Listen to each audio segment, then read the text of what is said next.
أعوذ بالله من الشيطان الرجيم بسم الله الرحمن الرحيم ولله الأسماء الحسنى فادعوه بها وذروا الذين يلحدون في أسمائه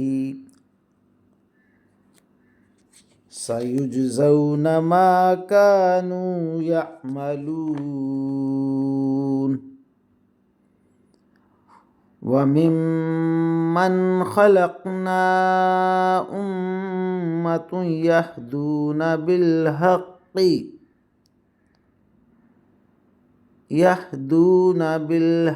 وبه يعدلون آمنت بالله صدق الله مولانا العظيم وصدق رسوله النبي الكريم ونحن على ذلك من الشاهدين والشاكرين والحمد للہ رب العالمین۔ ابھی آپ کے سامنے سورہ الاعراف کی آیت نمبر 180 تا 181 کی تلاوت کی گئی۔ انشاءاللہ کچھ ہی دیر بعد عزت مآب راؤ شاہ نواز صاحب انہی آیات کا ترجمہ، تشریح اور تفسیر بیان فرمائیں گے۔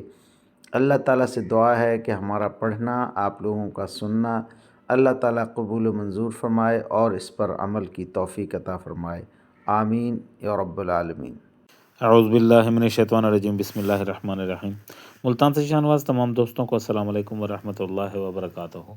دوستان گرامی، آپ کے سامنے سورہ اعراف کی آیت نمبر 180 اور 181 کی تلاوت کی گئی۔ اب اسی آیت کریمہ کی آسان تشریح ترجمہ مفتی تقی عثمانی کا لکھا ہوا اور تفسیر ابن کثیر سے حاضر خدمت ہے۔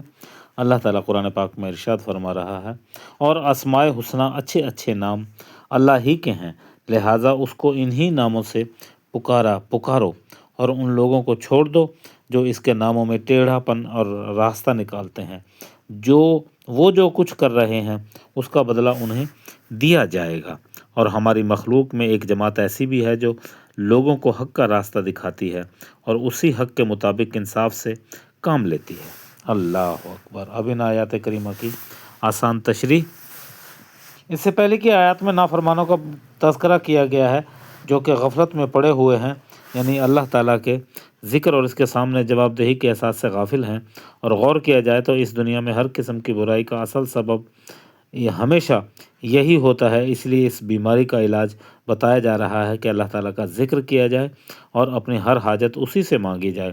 واضح رہے کہ اللہ تعالیٰ کو پکارنے کا جو لفظ استعمال ہو رہے ہیں وہ دونوں باتوں کو شامل ہیں، اس کی تسبیح اور تقدیس کے ذریعے اس کا ذکر کرنا، اس سے دعائیں مانگنا، غفلت سے دور رہنا اور غفلت سے دور رہنے کا اور دور ہونے کا یہی ایک راستہ ہے کہ بندہ اپنے پروردگار کو دونوں طریقوں سے پکارے۔ البتہ اس کو پکارنے کے لیے ضروری قرار دیا گیا ہے کہ اللہ تعالیٰ کے جو اچھے اچھے نام اسماء حسنہ ہیں، خود اللہ تعالیٰ نے یا اس کے رسول صلی اللہ علیہ وسلم نے بتائے ہیں، انہی ناموں سے پکارا جائے۔ ان اسماء حسنہ کی طرف قرآن کریم میں کئی مقامات پر ارشاد بھی فرما دیا گیا ہے، سورہ بنی اسرائیل میں، سورہ حشر میں، سورہ طٰہٰ میں، اور صحیح بخاری میں ہے کہ حضور کونین صلی اللہ علیہ وسلم نے فرمایا اللہ تعالیٰ کے 99 نام ہیں۔ یہ 99 نام ترمذی اور حاکم میں روایت کے ساتھ موجود ہیں۔ خلاصہ یہ کہ اللہ تعالیٰ کا ذکر انہی اسماء حسنہ میں سے کسی اسم مبارک کے ساتھ کرنا چاہیے اور اپنی طرف سے اللہ تعالیٰ کو کوئی نام نہیں گھڑ لینا چاہیے۔ اللہ اکبر۔ اب ان آیات کریمہ کی تفسیر ابن کثیر سے۔ تفسیر ابن کثیر میں اب عنوان ہوتا ہے ایک جماعت جو قیامت تک حق پر رہے گی اور اللہ تعالیٰ کے اسماء حسنہ۔ حضرت ابو ہریرہ رضی اللہ تعالیٰ عنہ سے مروی ہے کہ حضور علیہ الصلوۃ والسلام نے فرمایا اللہ تعالیٰ کے 99 نام ہیں، یہ کم 100 جو ان کا ورد رکھے گا وہ جنت میں جائے گا۔ اللہ تعالیٰ وتر ہے اور اس لیے عادت میں بھی وتر ہی کو پسند کرتا ہے۔ وہ نام مبارک آپ لوگ سنتے بھی ہیں اور دیکھتے بھی ہیں۔ اور بیماری کی اب عنوان ہوتا ہے ایک جماعت قیامت تک حق پر رہے گی۔ ہماری پیدا کردہ قوموں میں سے بعض قوم قولاً اور عملاً حق پر قائم ہے اور حق بولتی ہیں اور حق کی طرف بلاتی ہیں، از روئے حق ہی فیصلہ کرتی ہیں۔ اللہ اکبر۔ اس امت سے مراد امت محمدیہ ہے۔ حضور علیہ الصلوۃ والسلام جب اس آیت کو پڑھتے تھے تو فرماتے تھے کہ یہ تم ہو اور وہ قوم جو تم سے پہلے گزری، یعنی قوم موسیٰ، یہ لوگ بھی دوسروں کو حق کی طرف بلاتے تھے۔ حضور علیہ الصلوۃ والسلام نے فرمایا میری امت میں سے ایک قوم حق پر قائم ہے، حتیٰ کہ حضرت عیسیٰ علیہ السلام کا نزول فرمائیں گے اور وہ جماعت حق پر غالب رہے گی، ان کا کوئی مخالف ان کو ضرر نہیں پہنچا سکے گا اور قیامت تک آنے یا اپنے مرنے تک ان پر کاربند رہیں گے۔ اللہ اکبر۔ وآخر دعوانا ان الحمد للہ رب العالمین۔ پروردگار، قرآن پاک پڑھا گیا، ترجمہ تشریح بیان کی گئی، اپنی بارگاہ میں منظور و مقبول فرما اور ہمارے لیے توشہ آخرت بنا دے۔ اے میرے پروردگار، جو لوگ بھی بیمار ہیں ان تمام کو شفاء کلی، شفاء کاملہ و عاجلہ عطا فرما۔ یا اللہ، بے اولاد کو اولاد نرینہ عطا فرما، بے رزق کو رزق عطا فرما۔